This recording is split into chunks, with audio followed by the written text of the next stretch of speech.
diretsang tanong, nagka-girlfriend ka na?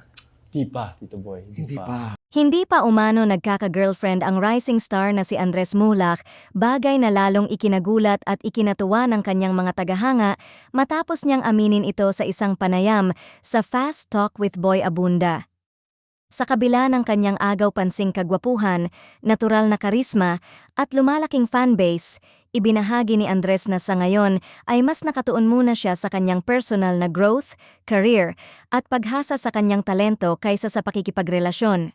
Dahil dito, lalong naging usap-usap online ang kanyang love life at marami ang nagulat dahil sa edad at popularidad niya ay inaasahan ng iba na mayroon na siyang naging girlfriend noon.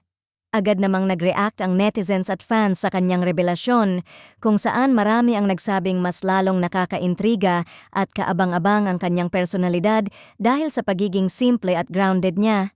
May ilan ding nagsabing tila rare na sa industriya ang isang young celebrity na bukas na umaamin na wala pa siyang naging romantic relationship, dahilan para mas dumami ang humahanga sa kanyang pagiging totoo. Samantala, may mga fans naman na kinilig at nagbiro na may chance pa raw silang mapansin ng aktor dahil single pa ito. Sa social media, nagtrending ang pangalan ni Andres matapos kumalat ang clips ng kanyang interview kung saan makikitang relaxed at sincere ang kanyang pagsagot sa mga tanong tungkol sa pag-ibig.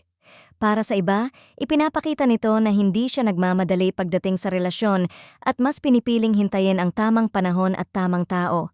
Dagdag pa ng ilang observers, maaaring bahagi rin ito ng kanyang pagpapalaki at values na inuuna muna ang self-development bago ang romantic commitments. Habang patuloy na lumalakas ang kanyang career sa showbiz, hindi maiiwasan na mas tutukan ng publiko ang kanyang personal na buhay, lalo na ang mga posibleng malink sa kanya sa hinaharap. Sa ngayon, nananatiling palaisipan kung sino ang magiging unang babaeng makakapagpatibok ng puso ni Andres, ngunit isang bagay ang sigurado, sa bawat pag-amin at paglabas niya sa media, lalo lamang tumitindi ang interes ng publiko at fans sa kanya, patunay na isa siya sa mga young personalities na dapat bantayan sa industriya.